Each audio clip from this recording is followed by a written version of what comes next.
صلى عليك الله يا ابن عبد الله أحمد حبيبنا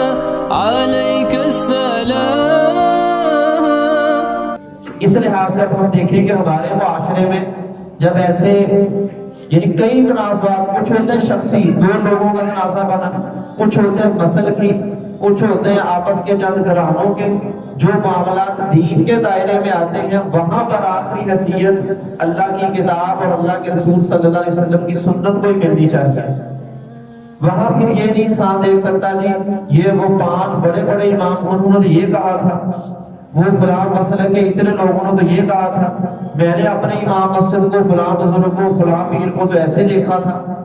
بھئی ان کی بات تو تب ہمارے لیے معتبر بنے جب اللہ نے بھی ایسا کہا ہو کہ اپنے دور میں جو تمہارا کوئی اپنے مسئلے کا سربراہ ہے اس کی بات بھی تمہارے لیے قابل حجت ہے. یہ بات اللہ نے کہیں فرمائی نہیں ہے. اللہ تعالیٰ نے جہاں بھی آپ کتاب پڑھیں، اللہ کی کتاب کو پڑھ کر دیکھیے اطیعوا اللہ و اطیعوا الرسول، یہ 2 حکم آپ کو سینکڑوں بار ملیں گے. اللہ کی پیروی کرو، اللہ کے رسول کی اطاعت کرو، اللہ کی اطاعت کرو. اگر ایک اضافی بات ملتی ہے وہ اولی الامر منکم، وہ اپنے حکمران وقت کی اطاعت ہے، لیکن وہ اطاعت بھی اللہ کے نبی صلی اللہ علیہ وسلم نے مشروط کر دی، اس کی تحدید کر دی کہ حکمران وقت ہو، امام وقت ہو، کچھ بھی ہو، اس کی اطاعت تب ہے جب وہ اللہ اور اس کے رسول کے بتائے ہوئے دائرے کے اندر ہے. اب والدین دیکھیں کتنا اللہ تعالیٰ نے ان کا مقام بتایا، حتیٰ کہ یہاں تک بھی روک دیا وَلَا تَقُلْ لَهُمَا اُفْ، کہ اپنے والدین کو جب حکم دے اف بھی نہ کرو، اس کا بھی اظہار نہ کرو کہ مجھے یہ بات پسند نہیں آئی، تم نہ یہ کہتے فلاں نہ کرتے. اتنی پیروی، اطاعت اور فرما برداری کا حکم دیا، لیکن جب اللہ کے دین کا معاملہ ہو تو وہاں پر اللہ رب العزت نے والدین کی اطاعت کو بھی محدود کر دیا. وَإِن جَاهَدَاكَ عَلَىٰ أَن تُشْرِكَ بِاللَّهِ فَلَا تُطِعْهُمَا، اگر تیرے والدین تجھے اس بات پر مجبور کریں کہ تو اللہ کے ساتھ شرک کر، کیونکہ یہ دین کا معاملہ ہے، تو وہاں اللہ قطعی طور پر فرماتے ہیں فَلَا تُطِعْهُمَا، وہاں پر تم نے اپنے والدین کی بات نہیں ماننی کہ وہ دین میں دخل اندازی کر رہے ہیں. تو اللہ رب العزت کی ذات کے بعد اللہ تعالیٰ یعنی انبیاء اور اللہ کی ذات کے بعد والدین کے ساتھ حسن سلوک، اطاعت اور فرما برداری سب سے زیادہ ہے. لیکن جب دین کے معاملے میں وہ بھی آئیں گے تو اللہ نے ان کی اطاعت سے بھی روک دیا. اسی طرح حکمران وقت کا اللہ خود فرماتے ہیں کہ اطیعوا اللہ و اطیعوا الرسول و اولی الامر منکم، اللہ کی اطاعت کرو، اللہ کے رسول کی اطاعت کرو اور اپنے حکمران وقت کی کرو. لیکن ساتھ وہاں بھی قید لگائی کہ اگر حکمران وقت دین کے خلاف جائے تو اس کی اطاعت نہیں ہے، اس کی پیروی نہیں ہے. اطاعت فی المعروف، فرمایا کہ اگر کسی کی اطاعت ہے اور صرف خیر اور نیکی کے کام میں وہ گناہ کی طرف جائے گا اس کی بھی اطاعت نہیں ہے. ایک موقع پر رسول اللہ صلی اللہ علیہ وسلم کے پاس صحابہ آتے ہیں، کہتے ہیں کہ آپ نے فلاں ہمارا امیر بنایا تھا، اس نے ایک موقع پر ہمیں حکم دیا کہ تم آگ میں چھلانگ لگا دو. تو صحابہ کرام نے اس کو غلط سمجھا بھی یہ تو غلط حکم ہے، ہم آگ میں چھلانگ لگا کر اپنی جانیں کیوں گنوائیں. تو حضور اکرم صلی اللہ علیہ وسلم کو جب علم ہوا، آپ نے فرمایا کہ اگر تم اس کا یہ بات مان کر چھلانگ لگا دیتے تو تم جنتی نہیں ہونے تھے، اس آگ میں پھر آگ میں ہی تم نے جانا تھا، اس لیے کہ یہ حکم اس کا ماننے والا نہیں تھا، یہ کوئی دین کا حکم ہے. جب تمہاری جان کے در پہ غلط حکم دے رہے وہاں حکمران وقت کی یا امیر کی اطاعت نہیں ہے. اگر امیر تمہیں کہے کہ بھی ٹھیک ہے آج کے بعد نمازیں معاف ہیں، کوئی نماز نہیں پڑھے گا، مسجدیں گرا دو، کوئی حج نہیں ہے، تو کیا وہاں بھی ہم اس کی اطاعت کریں گے؟ وہاں اس کی اطاعت نہیں ہے کیونکہ وہ اللہ اور اس کے رسول کے خلاف چلا گیا ہے. اس لحاظ سے پھر اتھارٹی کیا ہے؟ خود اللہ رب العزت کی ذات یعنی اللہ کی کتاب اور رسول اللہ صلی اللہ علیہ وسلم یعنی آپ کی سنت. یہ وہ 2 چیزیں ہیں جن کے بارے میں آپ نے اپنے آخری وقت میں بھی فرمایا، کئی موقعوں پر فرمایا ترکت فیکم امرین لن تضلوا ما تمسکتم بہما کتاب اللہ و سنت رسولی، کہ میں تم میں 2 ایسی چیزیں چھوڑ کر جا رہا ہوں جب تک تم اس پر ڈٹے رہو گے، اسی کو تھامے رکھو گے، کبھی بھی گمراہ نہیں ہو سکتے. وہ 2 چیزیں کیا ہیں؟ ایک اللہ کی کتاب اور ایک اللہ کے رسول صلی اللہ علیہ وسلم کی سنت. اس مفہوم کی، اس معنی کی آپ کو سینکڑوں روایات ملیں گی. کس لیے؟ فقط یہ بتانے کے لیے کہ پیروی فقط اللہ کی اور اللہ کے رسول صلی اللہ علیہ وسلم کی ہے. اب ہم دیکھیں اپنے معاملات کو دیکھیں، کتنے زندگی کے ایسے معاملات ہوتے ہیں وہاں ہم یہ کہہ کر ڈال دیتے ہیں جی ہمارے امام کا قول تو یہ ہے. ہمارے غلام بزرگ نے تو یہ کہا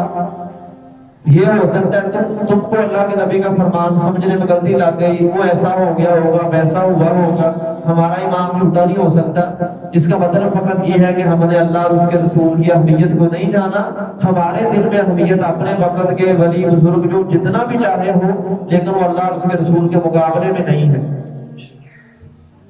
صحابہ کرام کے ایسے واقعات موجود ہیں کہ باپ بیٹا باپ صفا ہوتے ہیں تو بیٹا باپ کا حکم اس وجہ سے نہیں مانتا، حالانکہ باپ بھی صحابی ہے، اس وجہ سے نہیں مان رہا کہ وہ میرا باپ کی بات رسول اللہ صلی اللہ علیہ وسلم کی بات کے مخالف ہے۔ اب نبی علیہ الصلوۃ والسلام کی بات کے مقابلے میں کسی کی بات کو نہیں مانا جائے گا۔ یہی طرز عمل جب تک ہمارا نہیں ہوگا، صحیح دین کا فہم، صحیح دین پر عمل ہم نہیں کر سکتے۔ ایک موقع پر رسول اللہ صلی اللہ علیہ وسلم صحابہ کرام کو نصیحت فرماتے ہیں، سنن ترمذی کی روایت ہے کتاب العلم میں۔ حضرت ارباز بن عاریہ کہتے ہیں کہ آپ صلی اللہ علیہ وسلم نے ہمیں صبح کے وقت ایک واعظ کیا، نصیحت کی، اور وہ اتنا رغبت آمیز اور اتنا اثر انگیز وہ واعظ تھا کہ لوگوں کے دل ڈر گئے اور آنکھیں بہہ پڑی، آنکھوں سے آنسو جاری ہو گئے کہ رسول اللہ صلی اللہ علیہ وسلم نے اتنی اہم باتیں بتائیں۔ تو ہم میں سے ایک کہتا ہے یہ تو ایسا واعظ ہے اللہ کے نبی کا جیسے کوئی رخصت ہونے والا آخر وقت میں وصیت فرماتا ہے۔ تو ایک صحابی کہنے لگے کہ یا رسول اللہ صلی اللہ علیہ وسلم آپ ہمیں کچھ وصیت فرمائیں، نصیحت فرمائیں۔ تو آپ صلی اللہ علیہ وسلم نے 2-3 باتیں ارشاد فرمائیں جو دین کا اصول ہے۔ آپ نے پہلی بات فرمائی کہ اوصیکم بتقوی اللہ والسمع والطاعۃ، کہ میں تمہیں اللہ رب العزت سے ڈرنے کی نصیحت کرتا ہوں کہ ہر حال میں تمہارے دل میں رب تعالیٰ کا خوف، تقوی، پرہیزگاری رہنی چاہیے، جہاں بھی ہو، کسی بھی حالت میں ہو، یہ خیال تمہارے دل میں رہے کہ میں کسی ذات کے ماتحت ہوں، ہر وقت کسی کی نظروں میں ہوں، ہر وقت کسی کی نگرانی میں ہوں کہ وہ اللہ مجھے دیکھ رہا ہے۔ جب یہ خیال پیدا ہو جائے پھر انسان گناہ کی طرف نہیں جاتا۔ جیسے ہم دیکھتے ہیں کہ لوگ مجھے دیکھ رہے ہیں، ہم کوشش کرتے ہیں کہ میں کوئی غلطی گناہ نہ کروں کہ لوگ کیا کہیں گے دیکھ کر کہ میں اتنا اچھا داڑھی رکھی، اتنی عمر فلاں کچھ یہ گناہ کر رہا ہے۔ ہم جیسے لوگوں سے بچتے ہوئے گناہ سے بچتے ہیں، اسی طرح یہ اللہ رب العزت کا خیال رکھتے ہوئے انسان گناہ سے بچے، یہی اصل تقویٰ ہے۔ فرمایا کہ میں تمہیں اللہ سے ڈرنے کی نصیحت کرتا ہوں، والسمع والطاعۃ، اور اس میں 2-3 باتیں کہ اللہ کی بات کو سننا اور مان لینا، اللہ کے نبی کی بات کو سننا اور مان لینا، اور اپنا حکمران وقت اگر وہ دین کے دائرے میں کہہ رہے تو میں تمہیں کوئی بات کہتا اس کی بات کو سننا اور ماننا، اس کی بھی میں تمہیں وصیت کرتا ہوں۔ پھر آپ نے فرمایا کہ میرے بعد وَمَن يَعِشْ مِنْكُمْ بَعْدِي، کہ میرے بعد جو تم میں سے زندہ رہے گا فَسَيَرَىٰ اخْتِلَافًا كَثِيرًا، وہ آپس میں، لوگوں میں، مسلکوں میں، مسجدوں میں، ہر جگہ پر بہت سارے اختلاف دیکھے گا۔ یہ آپ صلی اللہ علیہ وسلم نے بات کیوں ارشاد فرمائی کہ جب ایسے اختلافات ہوں